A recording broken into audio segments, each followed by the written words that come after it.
জানার পরেও যে আমি একজন সাবেক নৌবাহিনীর কর্মকর্তা, তা আমাদের সাথে এমন একটা আচরণ করা শুরু করলো, মনে হচ্ছে যে এই ফ্যাসিস্ট আমলে আমরা ফিরে গেছি। যেমন ফ্যাসিস্ট আমলে যেমন মানুষের সাথে কুকুর বিড়ালের মতো আচরণ শুরু করা হতো, আমাদের সাথে সেই রকমের একটা বিষয় শুরু হলো। বাংলাদেশ নৌবাহিনীতে 10 বছরের মতো চাকরি করেছি। আমি লেফটেন্যান্ট কমান্ডার মোহাম্মদ মেহেদী হাসান। আচ্ছা,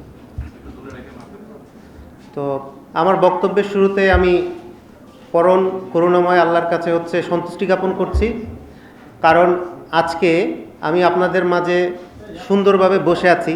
হয়তো আমাকে যখন 9 নভেম্বর যৌথ বাহিনী কর্তৃক অবৈধভাবে আটক করা হয়, তখন আমি চিন্তা করছিলাম যে আমার হয়তো এখানে বসে থাকার বা এটাই হয়তো আমার জীবনের শেষ দিন। যেইটা স্বৈরাচারী হাসিনার আমলে হয়েছে, সেইটা একই ঘটনা হয়তো আমার সাথে হতে যাচ্ছে। তো আমি আমার যে প্ল্যাটফর্ম জাস্টিস ফর কমরেড এবং সৈনিকদের একটা প্ল্যাটফর্ম আছে আমাদের সহযোদ্ধা, তাদের কাছে আন্তরিকভাবে কৃতজ্ঞ আমি এবং যারা অবৈধভাবে আটক হয়েছিল, যে তাদের একান্ত চেষ্টার ফলে আমরা আজকে মুক্ত হতে পেরেছি। তো উপস্থিত আজকের সংবাদ সম্মেলনে আমার শ্রদ্ধেয় সিনিয়র সামরিক অবসরপ্রাপ্ত এবং প্রাক্তন সামরিক অফিসার এবং সৈনিকবৃন্দ, এছাড়াও সম্মানিত সাংবাদিকবৃন্দ, আপনাদের সবাইকে আমার অন্তরস্থল থেকে ধন্যবাদ জানাচ্ছি যে আমাদের আজকের সংবাদ সম্মেলনে আপনাদের উপস্থিতি আমাদেরকে খুবই আমরা আন্তরিক কৃতজ্ঞ আছি আপনাদের প্রতি যে আমাদের এই সংবাদ সম্মেলনে আপনারা সবাই উপস্থিত হয়েছেন। তো প্রথমে আমরা ঘটনার যে বর্ণনা সেটা শুরু করি। আমরা আপনাদের একটু ব্যাক স্টোরি বলি। তো আমরা যারা গত ফ্যাসিস্ট আমলে বৈষম্যের শিকার হয়েছিলাম, তো আমাদের একটা অফিসারদের প্ল্যাটফর্ম আছে যেটার নাম জাস্টিস ফর কমরেড, এবং সৈনিকরাও তাদের মতো করে শুরু করেছিল, সেটার নাম সহযোদ্ধা, তাদের একটা প্ল্যাটফর্ম আছে। তো আমাদের প্রায় 350 প্লাস সামরিক অফিসার সেনা নৌ এবং বিমান বাহিনী থেকে এবং 6 শতাধিক সৈন্যের যে প্ল্যাটফর্ম, আমরা গত 5ই আগস্ট আমরা যেটাকে আমাদের দ্বিতীয় স্বাধীনতা বলি, ছাত্র জনতার রক্তের উপর দিয়ে যেই স্বাধীনতা অর্জিত হয়েছে, সেই স্বাধীনতা অর্জনের পরে আমরা যেই বৈষম্যহীন বাংলাদেশ গড়ার স্বপ্ন দেখছি, সেই স্বপ্নে যে আমাদের প্রতি ফ্যাসিস্ট আমলে যে বৈষম্যের শিকার হয়েছে, সেই বৈষম্যের প্রতিকার চেয়ে আমরা 5ই সেপ্টেম্বর মাননীয় প্রধান উপদেষ্টা বরাবর একটা অ্যাপ্লিকেশন করেছিলাম, যেখানে আমরা আমাদের কিছু দাবি ছিল সেই দাবিগুলো ফুটিয়ে তুলেছি, এবং আমরা যে এখনও দেশের জন্য সর্বদা কাজ করতে প্রস্তুত, এবং আমাদের যে ইয়াং অফিসার আছে এবং যারা আছেন তারা যে এখনও দেশকে কিছু দেওয়ার জন্য ক্যাপেবল, সেই জিনিসগুলো উল্লেখ করে এবং আমাদের কিছু দাবি দেওয়া সম্বলিত একটা স্মারকলিপি প্রদান করেছিলাম মাননীয় প্রধান উপদেষ্টা বরাবর। এরপরে আমরা আরও কিছু প্রোগ্রাম করেছিলাম রাওয়া ক্লাবে 5ই অক্টোবরে। বাট এরপরে দেখা যায় যে আমরা যেহেতু একটা শান্তিপূর্ণ, আমরা প্রথম থেকেই সুশৃঙ্খল বাহিনীর সদস্য, আমরা সবসময় শান্তি বজায় রেখে আমাদের আন্দোলন, আমাদের কার্যক্রম পরিচালনা করে আসছিলাম। এছাড়াও আমাদের লক্ষ্য ছিল যে আমাদের যে এই মুভমেন্ট 350 অফিসার এবং 600 প্লাস সৈনিক, এই মুভমেন্টটাকে যাতে কোনো ক্রমেই অন্যভাবে প্রবাহিত করা না হয়, এবং আমাদের কোনো কার্যক্রমই জানি স্বৈরাচারী হাসিনা এবং ফ্যাসিস্ট কোনো ধরনের একটা আমাদের মুভমেন্টটাকে অন্যভাবে প্রবাহিত না করে তাদের পক্ষে কাজে লাগাতে পারে। এই জন্য প্রথম থেকেই আমরা নমনীয়ভাবে শান্তিপূর্ণভাবে আমাদের কার্যক্রমগুলো পরিচালনা করছিলাম, যেখানে আমরা দেখতে পাচ্ছি যে সকালে রাস্তায় নামলে বিকেলে প্রজ্ঞাপন হয়ে যাচ্ছে। বাট আমরা যে আমাদের শান্তিপূর্ণ কার্যক্রমগুলো পরিচালনা করছিলাম, তো এখানে 2 মাস পরেও যখন দেখলাম যে আমাদের কোনো একটা অ্যাড্রেস করা হচ্ছে না, ফর্মাল অ্যাড্রেস করা হচ্ছে না, মাননীয় প্রধান উপদেষ্টা কিছু করছেন না, অথবা মাননীয় 3 বাহিনী প্রধানের কাছ থেকেও আমরা আশানুরূপ কোনো কিছু পাচ্ছি না, তো আমরা যে আমাদের সৈনিকদের যে সহযোদ্ধা প্ল্যাটফর্ম ছিল, ওরা আমাদের সাথে যোগাযোগ করলো জাস্টিস ফর কমরেডের সাথে।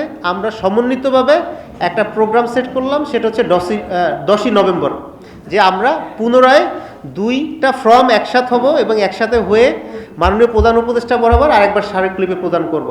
তো ইতিমধ্যে আপনারা জানেন যে 9ই নভেম্বর 8ই নভেম্বর থেকে মূলত আওয়ামী লীগ একটা প্রোপাগান্ডা ছড়ানো শুরু করলো যে তারা 10ই ডিসেম্বর হচ্ছে দেশ দখল করবে, ক্যান্টনমেন্ট হামলা করবে বা কোনো কিছু করবে, যেহেতু 10ই নভেম্বর।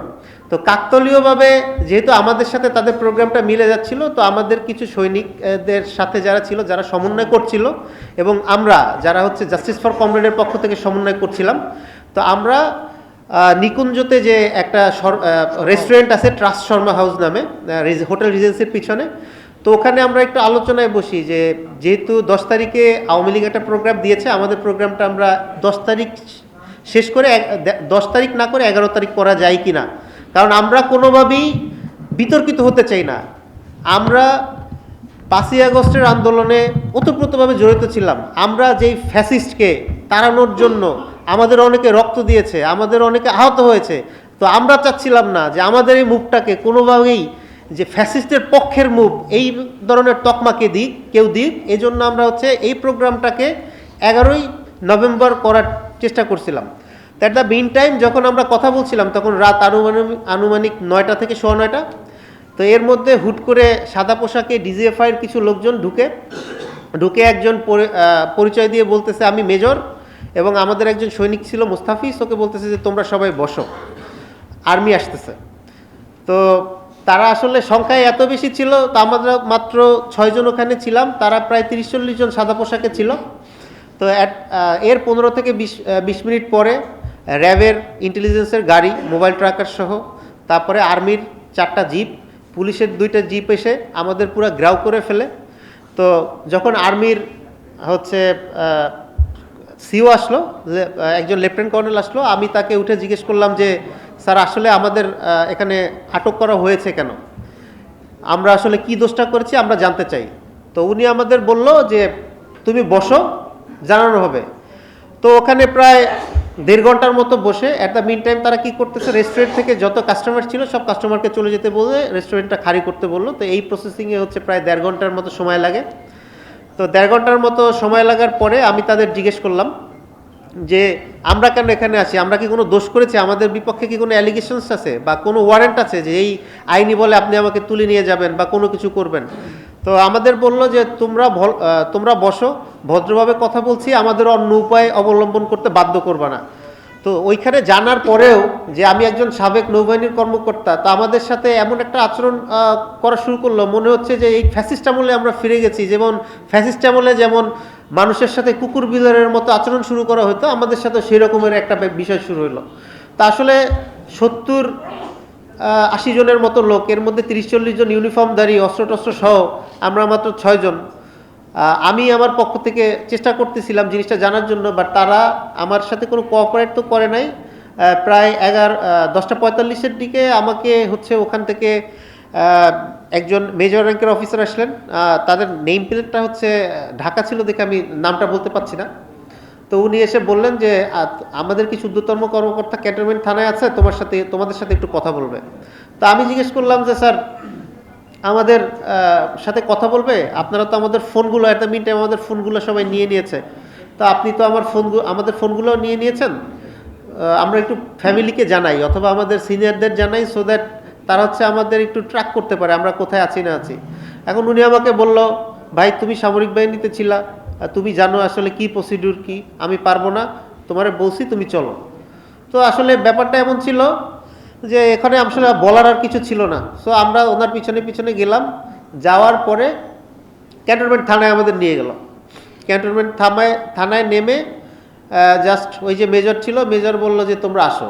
তো আসার কোনো কথা নেই, আমাদের জাস্ট হাজতে ঢুকানো শুরু করলো। তো তখন আমি আবার গেলাম ওনার কাছে যে আসলে আমাদের দোষটা কি, আপনি কি দোষে আমাদের তুলে নিয়ে আসছেন, আপনি বললেন যে আমাদের সাথে কথা বলবে, এখন হাজতে ঢুকাচ্ছেন, এইটা কোন ধরনের আচরণ। উনি বলল যে এটা উপরের আদেশ, আমার কিছু করার নাই। তখন আমি বললাম যে স্যার আমি একজন সাবেক নৌকর্মকর্তা, তো আপনি আমাকে এইভাবে অপমান করতে পারেন না, আমার একটা সামাজিক মর্যাদা রয়েছে, আমার সাথে যারা আছে সবারই একটা সামাজিক মর্যাদা রয়েছে, পুলিশের সামনে তো আপনি আমাকে এভাবে হেয় করতে পারেন না, আগে বলেন যে আমার দোষ কি, অথবা যদি আপনার এমন হয় যে আপনি আমাকে কোনো কিছু জিজ্ঞাসা করতে চান আপনার ইউনিটে নিয়ে যান sir, I will feel good যে না অ্যাটলিস্ট আমি হচ্ছে আমার ভাইয়ের কাছে আছি, এই পুলিশের কাছে আপনি আমাকে দিয়ে যাচ্ছেন না। তো তো উনি বললো আচ্ছা ঠিক আছে কথা বলছি, তো কথা বলছি বলে উনি আর কোনো কথা না বলে ওসিকে বললো যে ওনাদের হাজতে ঢুকান। তো এক রকমের ফোর্স করে গায়ে পুশ করে কুকুর বিড়ালের মতো আমাদের দুইজন অফিসারকে এক জায়গায় আর আমাদের 4 জন সৈনিককে আর একটা হাজতে ঢুকানো হলো। ঢুকানোর পরে কোনো খোঁজ নাই, খবর নাই, কোনো কিছু নাই। আমরা মনে হয় পানি চাইছি, 2 ঘন্টা পরে আমাদের পানি দেওয়া হয়েছে, রাতের কোনো খাবার নাই। তো সকালবেলা তো এরপরে পুলিশের কাছে যে ওইখানে যে ডিউটি অফিসার ছিল ওনাদের জিজ্ঞেস করলাম, বলল যে ভাই আসলে আমাদের কিছু করার নাই, এটা তো ডিজিএফআই আদেশ, আমাদের কিছু বলার নাই, ডিজিএফআই বলে গেছে আপনাদের এখানে রাখতে। তো অ্যাট দ্য মিন টাইম পরের দিন সকাল হইল। তো আমাদের আসলে আমরা বলবো যে আমাদের ভাগ্য ভালো, আমরা যখন আমাদের হচ্ছে আটক করতে আসে তখন আমাদের গ্রুপে একটা আমি SMS করেছিলাম যে আর্মি নিয়ে যাচ্ছে, এরকম একটা SMS করেছিলাম, এবং আমাদের যারা সৈনিক ছিল ওরা ওদের প্ল্যাটফর্মে আর একটা SMS করছিল। হয়তো ওই SMSটা ওরা আমাদের মোবাইল যখন নিচে দেখতে পারছে, এই জন্য ওনাদের অন্য কোনো প্ল্যান যদি থেকেও থাকে সেটা হচ্ছে ইমপ্লিমেন্ট করতে পারে না। তো এই জন্য হচ্ছে আল্লাহর কাছে শুকরিয়া। তো এরপরে সকালবেলা আসলো, সকাল পর্যন্ত ভাই কোনো খাবার নাই, দাবার নাই। আমরা তো সামরিক বাহিনীর লোকজন, আমরা তো জানি যে যুদ্ধবন্দীকেও হচ্ছে তার খাবারটা এনশিওর করতে হয়, বাট আমাদের কোনো খাবার নাই, দাবার নাই, কোনো কিছুই নাই। এরপরে আমাদের প্ল্যাটফর্মের থেকে 2 জন স্যার সকাল প্রায় 10টার দিকে আসলেন। ওনারা থানার বাইরে হাউলি কাউলি করতেছিল যে আসলে আমাদের কোনো খোঁজ পাচ্ছিল না। ওই যে SMS এর মাধ্যমে ওনারা খোঁজ নিয়ে জানলেন। তারপরে 10টার সময় যখন ওনাদের আমরা দেখলাম, আশ্বস্ত হলাম। তো ওনারা বারবার হচ্ছে কথা বলতেছিলেন ওসির সাথে, প্লাস অন্য জায়গায় কথা বলতেছিলেন, বাট এরপরেও কোনো ছাড়ার নিয়ম নাই, কোনো এক্সপ্লানেশন নাই, কোনো কিছু নাই। তো ওই দিন যেহেতু আমাদের একটা প্রোগ্রাম ছিল যে মাননীয় প্রধান উপদেষ্টা বরাবর আমরা আরেকটা স্মারকলিপি দিব, তো যেহেতু আমাদের উঠাই নিয়ে গেছে, তো আমাদের প্ল্যাটফর্ম যারা ছিল তারা হচ্ছে অনুষ্ঠান কন্টিনিউ করলো, এবং অ্যাট দ্য মিন টাইম হচ্ছে মাননীয় প্রধান বরাবর একটা স্মারকলিপি দিয়ে দিয়েছিল, এবং আমাদের যে অবৈধ আটক, এই আটকের ব্যাপারে ওখানে গিয়ে কথা বলে।